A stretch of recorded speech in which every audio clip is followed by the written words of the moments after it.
Hello दोस्तों, my unexpected wife की episode 12 के साथ हाजिर हूँ। इस एपिसोड की शुरुआत में हम हे क्योआन का घर देखते हैं। वाह क्या घर है, मैं भी ऐसा घर बनाऊंगा।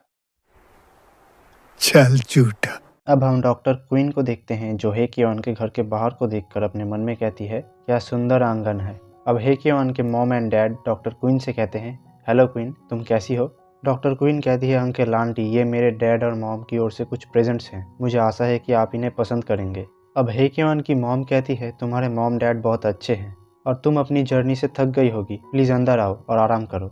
अब हे क्योआन कहता है मॉम, मैं क्वीन को हमारा घर दिखाने के लिए ले जा रहा हूँ। मॉम कहती है हाँ ज़रूर, जाओ क्वीन को घुमा के ले आओ। अब हे क्योआन डॉक्टर क्वीन को कहता है ये मेरा रूम है, तो डॉक्टर क्वीन उसके कमरे को देखने लगती है। अब हे क्योआन कहता है तुम यहाँ चारों ओर देख सकती हो, मेरे लाइफ के बारे में जानने का सबसे अच्छा तरीका मेरे कमरे को देखना है। तो डॉक्टर क्वीन कहती है ठीक है, और उसके कमरे के दीवारों की तरफ देखती है तो वहाँ बहुत सारी फ़ोटोज़ लगी होती हैं। डॉक्टर क्वीन इतनी सारी फ़ोटोज़ को देखकर हैरानी से कहती है कि इतनी सारी फ़ोटोज़ हैं। अब हे क्योआन डॉक्टर क्वीन को चाय देते हुए कहता है क्या तुम्हें उन तस्वीरों में कुछ दिलचस्प नज़र आया। डॉक्टर क्वीन कहती है ओह थैंक्स, मैं बस थोड़ी सरप्राइज थी। अब हे क्योआन कहता है अतीत में मैं जिस तरह से मुस्कुराता था उससे मैं एक बेवकूफ़ जैसा दिखता था। इस तरह का बात सुनकर डॉक्टर क्वीन के मुंह से सारी चाय बाहर निकल जाती है। अब क्योआन कहता है मैं अपने फ्यूचर के बारे में खुद को दोहराता नहीं रहूँगा, अब हम हस्बैंड वाइफ हैं, इसलिए तुम्हें मेरी लाइफस्टाइल अपनाने के लिए खुद पर दबाव डालने की कोई ज़रूरत नहीं है। और जहाँ तक शादी की डिटेल्स की बात है, इसे हमारे पेरेंट्स को संभालने दो, और अगर तुम शादी के लिए कुछ चाहती हो तो बस कह दो, तुम्हें खुद को इसके लिए परेशान करने की ज़रूरत नहीं है। अब डॉक्टर क्वीन कहती है तुम्हारे शब्दों ने मुझे सरप्राइज कर दिया, लेकिन थैंक यू। हे क्योआन कहता है क्या तुम निश्चित हो कि मैं ये सिर्फ तुम्हें उस छोटे बच्चे के देखभाल करने के लिए मनाने के लिए कह रहा हूँ।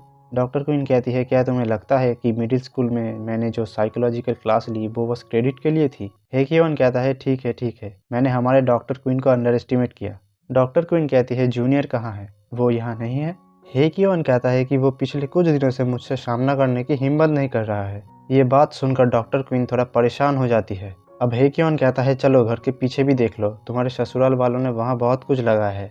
डॉक्टर क्वीन कहती है वो गार्डनिंग भी करते हैं। क्वीन कहता है उनके शब्दों में ये सेल्फ कल्टीवेशन है, लेकिन अगर आप मुझसे पूछे तो वो बोरियत से बचने के लिए खुद को बिजी रख रहे हैं। क्वीन कहती है क्या तुम्हें अपने मॉम डैड के बारे में शिकायत करनी चाहिए। क्योआन कहता है क्या तुम वो नहीं हो जिससे मैं शिकायत करूं। अब सीन शिफ्ट होता है और हम रात का सीन देखते हैं डॉक्टर क्वीन के घर में। डॉक्टर क्वीन की मॉम कहती है तो तुमने जो कहा उसके अनुसार वो हवा में बातें नहीं करता और तुम्हारी भी रिस्पेक्ट करता है, उस जैसा आदमी ठीक ही होना चाहिए। तो चलो आगे बात करते हैं तुम्हारी वेडिंग सेरेमनी के बारे में। हनी तुम किस तरह की शादी चाहती हो, बस मुझे बताओ और मैं इसे ऑर्गेनाइज करने में तुम्हारी मदद करूंगी। हमें शादी का ड्रेस भी पहले से ऑर्डर करनी पड़ेगी। अब डॉक्टर क्वीन कहती है क्योआन ने पहले से ही किसी को ड्रेस पर काम करने के लिए कह दिया है। मॉम कहती है ठीक है, तो वेडिंग सेरेमनी के डिटेल्स के बारे में तुम्हारा क्या कहना है, शादी के इन्विटेशन के लिए कोई आइडिया है। अब क्वीन कहती है मेरे पास कोई राय नहीं है, पहले मैं बस अपनी शादी के लिए कुछ नॉर्मल चाहती थी, जैसे अपनी फैमिली और करीबी दोस्तों के साथ बस एक अच्छा डिनर, तो मैंने किसी और चीज़ के बारे में ज़्यादा नहीं सोचा। मॉम कहती है सोचने के लिए अभी भी सामाजिक पहलू है बच्चे, एक शादी सिर्फ दो लोगों के रिश्ते के बारे में नहीं है। अब डॉक्टर क्वीन अपने मॉम को गले लगाकर कहती है आप सही हैं महारानी, आप हे क्योआन के पेरेंट्स के साथ डिस्कस कर सकते हैं और डिटेल्स संभाल सकते हैं। अगर डिसाइड किया जाता है कि हमें दोस्तों और कलीग्स को इनवाइट करना चाहिए तो मैं आपके लिए लिस्ट बनाऊंगी। मॉम कहती है हाँ ये भी काम करेगा, तो ठीक है अब तुम्हें सोने जाना चाहिए। क्वीन कहती है ठीक है, गुड नाइट मॉम। अब हम सुबह हॉस्पिटल का सीन देखते हैं। वहाँ डॉक्टर क्वीन चल के जा रही होती है तो कोई कहता है डॉक्टर क्वीन ये बुरा है, इमरजेंसी रूम में एक आत्महत्या वाला पेशेंट है, डायरेक्टर ने आपकी असिस्टेंस की रिक्वेस्ट की है। डॉक्टर क्वीन कहती है ठीक है अभी चलो। अब हमें ऑपरेशन रूम का सीन दिखाया जाता है जहाँ डायरेक्टर कहते हैं ठीक से साफ करो। अब डायरेक्टर डॉक्टर क्वीन से कहते हैं तो आप सीखने में कामयाब रहे, तो आप बहुत स्मार्ट हैं और आप फ्यूचर में चीज़ों के टेक्निकल साइड को समझ जाएंगे, और मैं उन स्किल्स को आप तक पहुंचाने की जल्दबाजी में नहीं हूं, और एक डॉक्टर के रूप में मैं आपकी दया और जिम्मेदारियों को समझता हूं। हालांकि मैं आपके पेशेंटों में बहुत ज़्यादा इमोशन जगाने के अगेंस्ट हूं। मुझे आशा है कि आप समझ सकते हैं ये डॉक्टर्स के लिए अच्छी बात नहीं है। ये सब सुनकर अब डॉक्टर क्वीन डायरेक्टर को थैंक यू कहती है। अब डायरेक्टर कहते हैं मैं तुम्हें ज़्यादा परेशान नहीं करना चाहता, तुम्हें बस इसका ध्यान रखना चाहिए, तो मैं अभी के लिए जा रहा हूँ। अब सीन शिफ्ट होता है और हमें गैरेज का सीन दिखाया जाता है जहाँ डॉक्टर क्वीन को गूज यांग क्वीन कह के बुलाता है। तो डॉक्टर क्वीन कहती है तुम यहाँ पर क्या कर रहे हो। तो गूज यांग अपना हाथ आगे करते हुए कहता है मैं बस तुमसे बात करना चाहता था। तो डॉक्टर क्वीन अपना हाथ पीछे खींच के कहती है 7 साल पहले ही मैं इसके बारे में बहुत क्लियर थी, गुजियांग कहता है तब मेरे पास कोई चॉइस नहीं था, तुम मुझे असहाय होने के लिए दोषी नहीं ठहरा सकती। तो अब डॉक्टर क्वीन हंसते हुए कहती है तुम्हारे पास कोई चॉइस नहीं था, तुमने मुझसे अब्रॉड में स्टडी करने का चांस अपने पास ट्रांसफ़र करने के लिए कहा क्योंकि तुम्हारे पास कोई चॉइस नहीं था और तुम अब्रॉड चले गए और मुझे छोड़कर अपने ये किंग के लिए जो तुम्हारे साथ गई थी। और क्या अब तुम ये किंग को छोड़ने के बारे में सोच रहे हो ताकि तुम मेरे साथ फिर से शुरुआत कर सको? अब मुझ में ऐसा क्या है जो तुम्हें मुझ पर इंटरेस्ट जगा रहा है?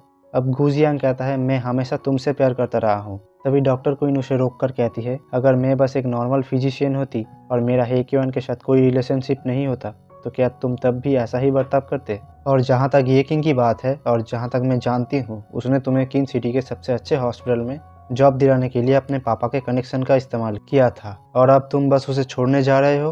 तुम बिल्कुल नहीं बदले हो गुजियांग।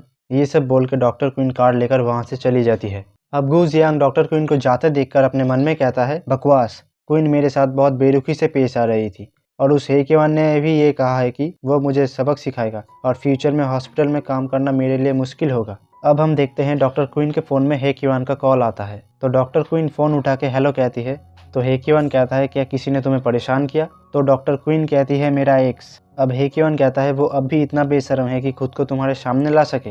अब डॉक्टर क्वीन कहती है आपके शब्दों से क्या आप मुझे बता रहे हैं कि आपने पर्दे के पीछे कुछ किया है प्रेसिडेंट ही? हे क्योन कहता है मैं अपनी वाइफ का बदला लेने में कोई कसर नहीं छोड़ूंगा। अब डॉक्टर क्वीन कहती है इस बार तुमने क्या किया? तो हे क्योन कहता है मैं तुम्हें नहीं बता रहा हूँ और इन जैसे लोगों से निपटने का सबसे अच्छा तरीका ये है कि उनके पास जो कीमती है उसे छीन लिया जाए। क्या तुम समझ रही हो कि मैं क्या कहना चाह रहा हूँ?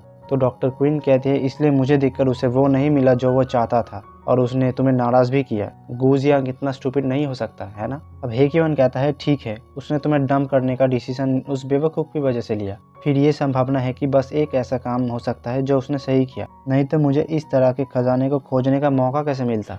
अब डॉक्टर क्वीन कहती है प्रेसिडेंट ही आपका मुझे सुंदर कहना ही काफ़ी है, तुम्हें मेरी चापलूसी करने की ज़रूरत नहीं है। मैं जानती हूँ कि मैं बहुत पसंद करने लायक हूँ। अब हे क्योन कहता है बाद में शादी की ड्रेस को देखने चलेंगे।